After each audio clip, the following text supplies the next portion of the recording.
Good morning, everybody. I'm your host, Michael Hughes, and today on this episode of Beyond Borders, we're excited to have Franco with us. Francois is calling in from the UK today. He's a strategic, results-driven senior executive with over 12 years of experience in various fields, including marketing, sales, operations, and business development, all within the pharmaceuticals and capital equipment and even medical devices industries. He's significantly contributed to the success of startups, medium-sized enterprises, and also large organizations as well. Francois, welcome, and thank you so much for taking part in this episode together. Hello, Michael. Hello, everyone. Thank you for having me. My pleasure. So, Francois, with your extensive background, you've covered so many markets, including JPAC, WEC, EMEA, LATAM, and originally coming from the Sao Paulo area in Brazil. Can you tell us a little bit about how those diverse regions that you've worked in really has helped shape and develop your professional career? Yeah, sure. Thank you. Well, working across diverse regions like, JPAC, which we say like Japan and Asia Pacific, WEC, Western Europe and Canada, EMEA, which is Europe and Middle East and Africa and Latin America. I think, this has profoundly influenced my professional approach and strategic marketing and sales, skills. Firstly, it has taught me the importance of cultural sensitivity and adaptation. Each region has, its unique cultural nuances, business practices, and consumer behaviors, right? So understanding and respecting these differences is critical for successful market entry and growth. For instance, what resonates with consumers in Japan may not necessarily appeal to those in Latin America, right? So the consumers, they are different, the behaviors are different, and the needs are different as well.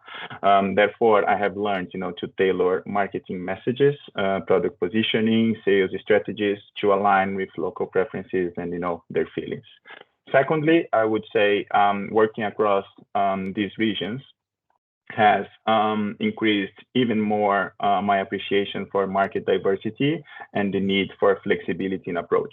What works in one market, as I said, may not work in another market, but also because of economic conditions, regulatory frameworks, different laws, and competitive landscapes. This requires a dynamic and agile strategic that can adapt to changing market dynamics while we can remain overarching the business objectives. In summary, I would say my journey in international markets has shaped me into a more culturally aware, adaptable, and collaborative professional. It has injected even more, deep appreciation for diversity, flexibility, and relationship building, all of which are essential pillars of effective marketing and sales strategies in a global context. And Francois, part of this experience that you've had, relocating has been quite integral to that, if I dare say. Can you address a little bit about how important that has been? And a lot of times companies, especially like the ones that you've worked with, Fortune 500s, very large organizations, they'll have different reasons for relocating people. Sometimes it's a need for addressing talent. Sometimes it's a internal career growth. Can you address your relocation and how that's impacted your ability to grow your career? Yeah, 100%. So to me, when I moved to the UK, everything was new. So I didn't understand how the country works, the cultures, the difference, etc. So for me, it was really important to immerse myself, into that. So I was really lucky that my company was, providing a really good support for me, when it comes to a mentor, to help me to understand the differences. One company helping me with my relocation package, finding me the right place and apartment, place for me to live based on my budget, based on, where I could live, where I was working, etc. So I think, this kind of relocation package support is critical for everyone who is relocating from your home to a new country, right? Because it's very different, and if you don't have this support, you're going to struggle a lot in the beginning. Do you think you could have achieved what you've done in your career without relocating?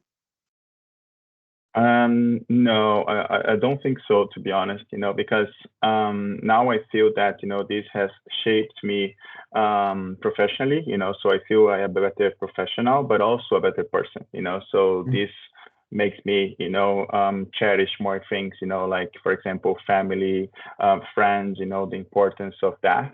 So I think, this helps everyone, being away from their comfort zone, Mm. and trying to overcome all the challenges. So definitely not. I think now I'm way better than I was 5 years and a half ago.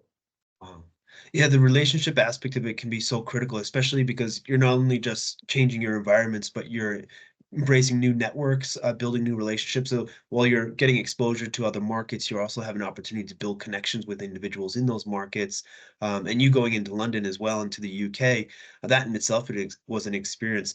Do you have anything that you might want to share in terms of your experience? Maybe something, an interesting story when you first came out to London, that would be interesting for our viewers to hear about? Well, yeah, I can have like a funny story, because as a proper Brazilian, I like to hug people, I'm kind of warm, instead of just shaking hands. And so when I moved to London, like I was going to the office and saying, hello, my friend, to everyone and hugging everyone, and then I was realizing that this is very different, because, yeah, like we need to understand that people, they have different, thresholds and boundaries, so here, people are more like formal, not only, from corporate perspective, but also, when you go to anywhere, they are really respectful, they say please, they say good morning, good afternoon, good evening, they say thank you for everything. However, when it comes to this warm side of, hugging, etc., is very different. One funny story was, when I met one customer, in a trade show, and in the first day, of course, I was introducing myself, just shaking hands. So then we were, discussing about products, about future trends, the aesthetics industry, etc. And my boss, she was next to me as well. Mm. In the next day, and my boss is British, right? So in the next day, I met this customer again, and we were talking again, exchanging, insights and discussing business, etc. And then at the end of the conversation, I was, oh, thank you, doctor. It was amazing to see you, amazing to receive your insights. And I was hugging him. So imagine, like, in a second day, I was already like, hugging an important customer. And my boss, she was quite shocked. She was Francois is Brazilian. He likes hugging, and then and she was just shaking hands. And he was really, receptive. And he told me, oh, don't worry, and told her as well, don't worry, I like hugging. But it was something that I keep learning, and I learned a lot in the beginning. Trying to understand how people behave, trying to understand the boundaries. I always say that it's not me, sorry, it's not the country adapting to me, it's me adapting to the place where I am. Mm. Otherwise this wouldn't work. So this is a funny story. And also to avoid jokes, when you translate some jokes, you need to be careful with that. That's So very true. Languages really don't translate well when it comes to jokes. So if someone yeah. was coming, let's say, new to the UK area, and they could have been from anywhere, let's say maybe even from Latin America, what kind of advice do you think you would give them if they were just starting out? And you've been there for several years, have developed a great career, and someone new that would be coming in, they're relocating for the first time into the UK. What is some advice do you think you would give that person? um Well, I would say, embrace cultural immersion, so take the time to immerse yourself, in the local culture, learn the language, the customs, and the traditions of your host country, if you're coming to the UK, so understand more about UK people, how they behave, the culture, etc. This not only demonstrates respect for the local culture, but also facilitates better, communication and integration into your new, environment. Also, I would say be open-minded and flexible. So Mhm. need to approach, your SPAT assignment with an open mind and willingness to adapt. As I mentioned, be prepared for cultural differences, unexpected challenges. Flexibility, adaptability are key. for navigating new experiences and overcoming all the obstacles. I would also say about building relationships, like, and, making connections, not only within your company, but in the community that you are, right? So meet your neighbors, join group of people, go to the pub, make friends, meet people at bar, restaurants. So invest time in building relationships with local colleagues, local clients, the community you are, etc. Mm. So, I mean, like, networking and in networking connections not only enhance, your professional opportunities, but also enrich your personal experience abroad. So you need to seek all the time, those opportunities. I would say also stay resilient. This is something, because you're gonna have unexpected moments. You're gonna have homesickness, cultural shock, lots of frustration. So adjusting, to life in a new country can be challenging, both like from personal level and professional level as well. So staying resilient and face the adversity can make, the journey easier. I always say that overcoming challenges is an integral part of personal growth and development. So this is part of the your develop. So don't worry. And the last thing for me, which is really important as well, would be like take care of yourself. So don't forget about things that make you happy, right? Make time for activities that bring you joy and relaxation. Prioritize your self-care, well-being during your expect assignment. So yeah, if you like swimming, try to find a swimming pool for you to do a yoga. Like play your football, do your activities, things that you're gonna enjoy. So all of these tips, I think, would be, well, they kind of worked for me, during my my relocation period. Absolutely, and they keep you constant and, bring you a sort of foundation when you're going to the a new location. Because I know for myself, when I relocated as well, it was the same thing. Is if you had some hobby or if you had some interest that you could remain constant through the experience, it helped to ground you through that. Yes. At Better Go, we provide what we call mobility mentors, which are, simply counselors that have some kind of mental health competency, whether it's wellness, whether it's, psychology, etc. Their purpose is really to come alongside with expatriates through these experiences. Through your experience in your relocation, how do you think this could have impacted your experience and your adaptation into the UK or into a new location? Yeah, I would say, this is critical, like as I mentioned, I was quite lucky, because my company had one mentor, and this person was really, helpful, during my during the beginning of my journey here in the UK. So this coach, this person can provide cultural guidance, emotional support, professional development, can, be your person to set your goal and make you accountable for what you're doing, can help you with problem solving and building your confidence as well. So I would say, the role of a life coach or mentor in the expat experience is priceless, providing this guidance, this support, the encouragement to navigate through the complexities of living and working in a foreign environment. I would say by leveraging the expertise and insights of a mentor, those expats, they can enhance their personal and professional growth, maximize their potential, and they can make the most of their, international journey. So critical for me, what Better Go does is critical to everyone. Thank you. Thank you.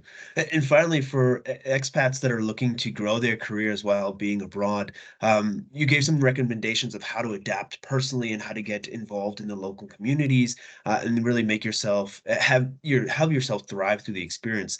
But do you have any recommendations for professional development and networking in this new environment when you're coming from somewhere else, you're coming to a new office, possibly not only just a new location, but a new country?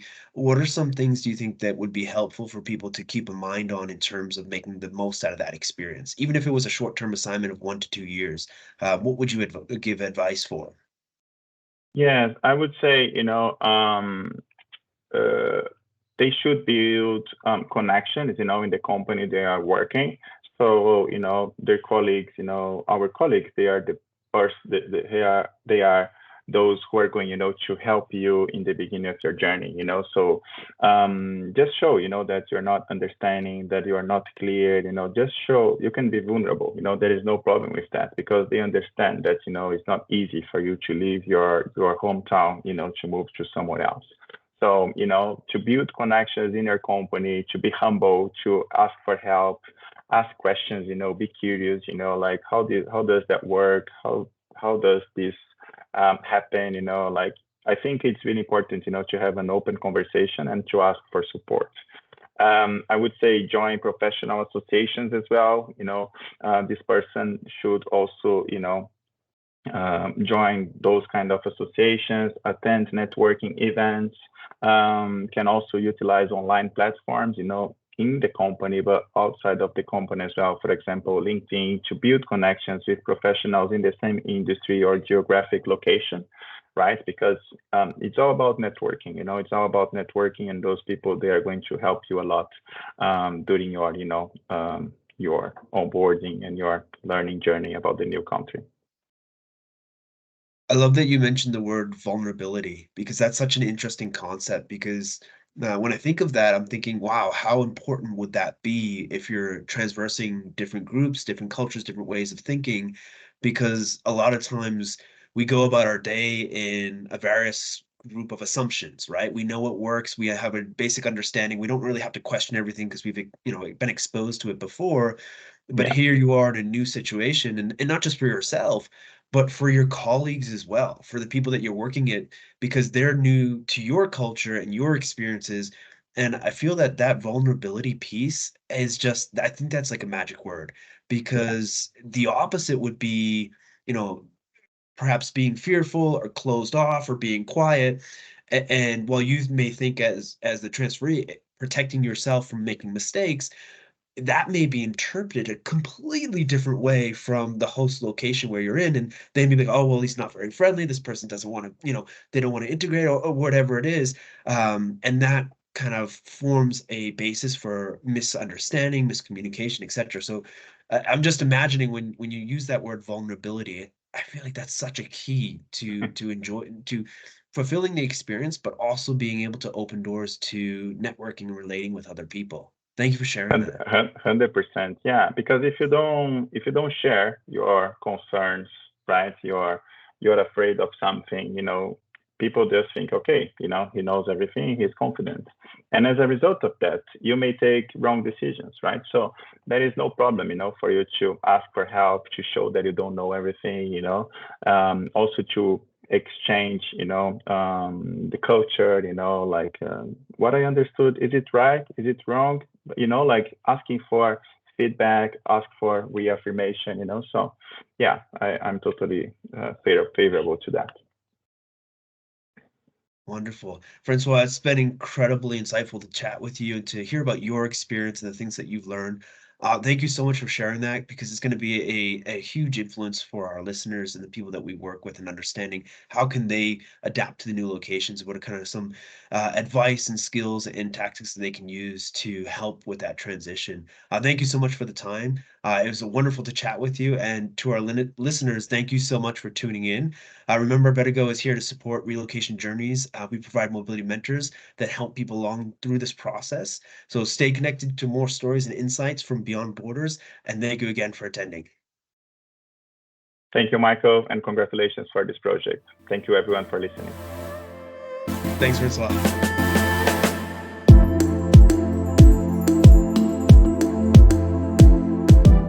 So yes, I'm Sean Collins. I'm based in Singapore. So I've been in mobility around 27 years. I started my career on the provider side, and then I moved in-house. I was with Microsoft for 8 years. And then I left and set up, first of all, a consulting business, Talent Mobility Asia, and then the recruiting business, Talent Mobility Search, along with my partners, Vincent Tackwell and Simon Rogers. And we always felt like when we were recruiting for our teams in talent mobility, that recruiters out there didn't really understand our industry and the roles we were recruiting for. So we thought there was a niche there. So that's why we created Talent Mobility Search, because we've been in the roles, we understand the industry, we're able to coach candidates on their career as well as consult with clients. So we started in 2014, and this is our 10th year anniversary. We now have offices in Singapore, Australia, India, thank you, UK, US, and France. And yeah, we focus on kind of senior roles within talent mobility, all across the spectrum. So providers, in-house, tax, immigration, as well as broader HR roles as well. And because of our experience, we also do advisory work as well. So we consult with clients on their program, with companies on their business strategy. Yeah, so it's quite all encompassing. It is, and before we jumped on, I was looking at some of the feedback that you have on the website, which is really interesting because it comes from a really diverse group of individuals from different corporations, from companies like Grable as well, Sanello, other companies too, talking about how you guys been influential from across the globe in setting up and staffing their teams in this really unique industry that we find ourselves in. Yeah, well, it's funny, Michael, because we consider our clients as partners, and we really get to know their business, and even to the point where they may not have an open role or think about a position, but we say, hey, we know you're going in this direction. This talent is available. I think it'd be a great asset for your company and help you kind of reach your objectives. So sometimes, we will be speculative like that, and that's proved very successful. And one of the great things about working in this industry is the ability to impact someone's life. So we've had situations where we've opened up opportunities, new career steps, new life opportunities for candidates. And, when they come back to say, Sean, you kind of really helped me here. You've created a new opportunity for me. You've created a new direction for my life. That's incredibly rewarding. Well, we're really lucky to have you because you have such a unique perspective on the mobility world. And from the conversations we just had with the last podcast and understanding from the assignee's perspective, or some call them the transferees, the employee moving, what does that affect? How does that affect their career? How is a relocation part of that career planning and that kind of strategy? Now we're kind of zooming out and we're looking at it more from a corporate perspective that you can really help shed a light on and understand how do assignments affect strategy, and not only that, but what kind of candidates are being put into these programs and what kind of programs can be successful in that entire in that realm of creating talent across borders and across different countries. Yeah, well, I mean, talent mobility can be incredibly impactful across all segments of the the talent population within a company, early in career, mid-level, and senior. And just as an example, in my previous company, we set up a graduate recruiting program targeting the top MBA schools around the world, looking at Chinese talent within those schools, because we were relying heavily on imported talent into China, and it wasn't sustainable long term. So we knew we needed to build a pipeline of good local Chinese talent to fill these leadership positions. So we went out to the top business schools, put them through a 14 to 18 month rotation program, first of all in China, then in the US, and then a third kind of international subsidiary, and then brought those individuals back into the business in China and were put on a kind of a leadership path. It was a very ambitious program, and talent mobility obviously played a very integral part in that right from the very start in building the program, letting the business and talent kind of management community understand what was possible, what was feasible in terms of visas, timeframes, what supporting documents would be required, compensation approaches. But yeah, it proved to be a very successful program, and a lot of the people that went through that program are still within the business. And how does that roll into kind of this strategy of a corporation and company in terms of developing a mobility program like you're talking about with the talent and giving them exposure to different markets? But how can that become a strategic asset to companies when they're planning for their talent? Yeah, I mean, companies, they typically have a global talent view. And a lot of times the talent may not sit in the location where it's needed. So then companies have to decide, okay, do we move the role to where the talent sits? Do we move the talent? Do we allow the person to work remotely? So this is where mobility comes in and kind of plays that part. The other option, of course, is, okay, the talent doesn't currently sit within the location. How do we build those skill sets? Or how do we build a pipeline for leadership skills, for example? And that's, again, when mobility can come in and provide those international experiences to build those international global leadership skills. Do you think there's often a different set of skills beyond the tactical that employers should look at when they're considering individuals for relocation? It's often when I guess when you're looking at talent, you're looking at fulfilling a specific purpose within a company, but now you Yeah. throw into the mix a relocation. Does that add anything to the complexity? Yeah, for sure. I mean, I think you need that kind of cultural adaptability. If you're sending somebody on an international assignment, it has to fit for them, for the individual and the family. Just example, we were recruiting recently for a role in Taiwan, and we were looking at talent outside of Taiwan.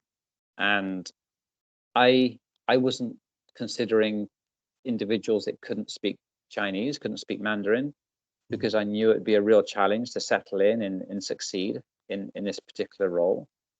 So I think having the right cultural fit, some of the right skill sets, and depending on the role as well, you may need an aptitude for, catalytic learning capacity, obviously cultural adaptability, like I mentioned, comfort with complexity, being able to network across different cultures, being able to lead multicultural teams. So yeah, there's lots of kind of soft skills that, will be integral to the success of an international assignment. What's your take on assessments or personality assessments, those kind of things, in terms of deciding which candidates should go for these opportunities? Do you think they're effective? Do they have a place in the process? I think they're a useful tool for sure, because they could identify a particular weakness or strength that need that the company and the individual should be aware of, so that they can potentially get some coaching or training around. I think it should be one of the tools, and it shouldn't be a kind of a decision maker, if you like. I think it should be a set of tools that can be considered as part of that whole candidate selection process. So yeah, I think they're useful, but I think hiring managers and talent acquisition should use it alongside all the other kind of assessment tools that they have. The interview process, the experience, references, all of that. If you were to choose, I mean, it's always hard to isolate specific characteristics, but if you're to think about it in terms of a skill set or even a soft skill that has made candidates quite successful in the transitions, as we know in our industry, we call them career expats as well, individuals that have done it more than once and have been very successful at it. What are some of the driving forces behind them that make them successful at these transitions? I think having that sense of adventure and the willingness to take risks, I think that is something that helps people moving into a different kind of location and culture. Somebody that's willing to learn, open to new cultures, open to learning. I think when you get someone who is quite closed to that, then it's going to be very difficult for that person to assimilate and kind of cross that cultural kind of divide. So yeah, having that, I think that sense of adventure, openness, willingness to learn. I think these are key kind of soft skills that I think people moving to a new location, I think it is very important. So we started a discussion a little bit about how mobility feels a strategic need, and understanding an example that you yourself have lived through about putting together the MBA programs for talent in transition and filling spots, but also training up individuals. If we were to look at mobility from where it is now to where it's headed, from your take, what do you think is the future of mobility, and what is our responsibility to guide that future? Yeah, it's a great question. because I think as a function, we do face a bit of a existential threat. And I've seen many teams kind of get pushed into a low-cost operational shared service center, which is a worrying trend because then mobility just gets pushed down the value chain to an operational transactional kind of center. So we want to avoid that. So I think mobility professionals always need to demonstrate the value they bring to the organization. And to do that, it's important that they build the right relationships with the HR leads, talent management community, business managers, building strong business acumen, having the right data so that they can support, the conversations. And so I think the onus is really on mobility to be able to adapt and remain agile, because as we know, mobility has changed over the last 10, 15 years. Traditional assignments are kind of reducing. Different assignment types have come into play now. And if mobility doesn't adapt, it will soon become kind of irrelevant, if you like. And that's a threat when they will then get pushed to a low-cost kind of operational center, and people start being made redundant as jobs get moved to some of these shared service center locations. So yeah, I think the onus is on the individuals. We need strong global mobility leaders that can engage with the HR community, the business leaders, to continually demonstrate the value of mobility and the strategic kind of value it brings to the organization. And from individuals, I always recommend to professionals to always seek out opportunities themselves to kind of stretch themselves, have conversations, build relationships with the different stakeholders within the company, so that instead of being a reactive kind of service, that stakeholders bring them into conversations early and say, hey, Michael, we're thinking of creating this program. Can you come on board and give us some advice and help direct us in the right direction? So having those relationships, I think, will help ensure that mobility gets pulled in into these projects and starts adding value and being more proactive. Do you think one of the ways to do that, like you were mentioning, networking across functions and building your connections and understanding, because I think when you do that, you broaden your horizon, so you understand, instead of just executing tasks, you're now understanding why they're being done, who's influencing those decisions, what they're considering of. Beyond that, from a mobility perspective, do you think ROI or a focus on the ROI might be a tool to help get out of that cost center mentality? I know it's been elusive that we've always tried to assess how do you look at a return on investment for an assignment, and there's all different kinds of indicators in terms of early termination versus retention after assignment completion, all that kind of stuff. What's your take on that? I mean, data is so important. You're right. I mean, you can do so much with data in terms of gaining insights and driving policy and adding value. And especially supporting like DE&I programs, for example. There's no reason why mobility can't kind of provide the data playing into that. You're looking at equity across the mobility program, look at diversity. Are we supporting diverse groups? Are the policies supporting that? Is our language kind of supportive? So I think there's lots of opportunities for global mobility to play into the different strategic kind of pillars of a company. And now ESG, of course, I think mobility professionals have an opportunity to get ahead of that. Big multinational companies will have their ESG strategy and approach, and it will eventually trickle down to mobility and through HR. But mobility professionals can get ahead of that right now and start looking at their program, looking at how they can start tracking and measuring their kind of carbon footprint, how they're supporting, the social aspects of ESG, the governance as well. So I think there's lots of opportunities for global mobility to play more of an active role in some of these kind of business, business kind of objectives, if you like. And I'll wrap up with a final question about that is, in regards to associations in your region and being one of the founding members of the association ATMA, how does that play a role in educating and providing resources and tools to global mobility professionals to achieve these things and to really kind of take the bull by the horns, for lack of a better term, and Yeah. direct the future of mobility? Yeah, I think they're very important. I mean, what we're trying to do with the Asia Talent Mobility Alliance is provide that platform for professionals within Asia, which, you know, there hasn't really been anyone here to do that in the past. So we're creating a lot of education programs. Actually, I'm the chairman of the ESG board, the director of the ESG board. So we're creating a lot of content and programs around that. We also have a mentoring program, which is the first, I think, Wow, for our industry. Yeah. So we've got exciting. Yeah.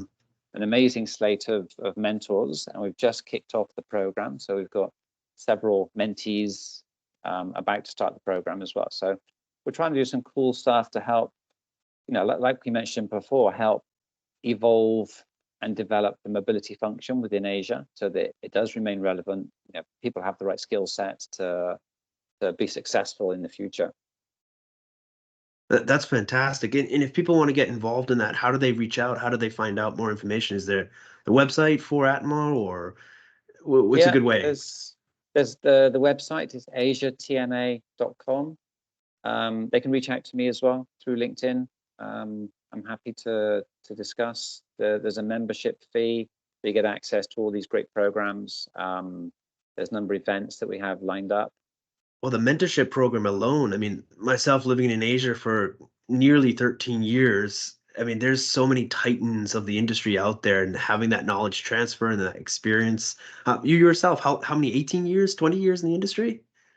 27, believe it or 20, not. 27. Yeah, Wow. it scares me when I say that.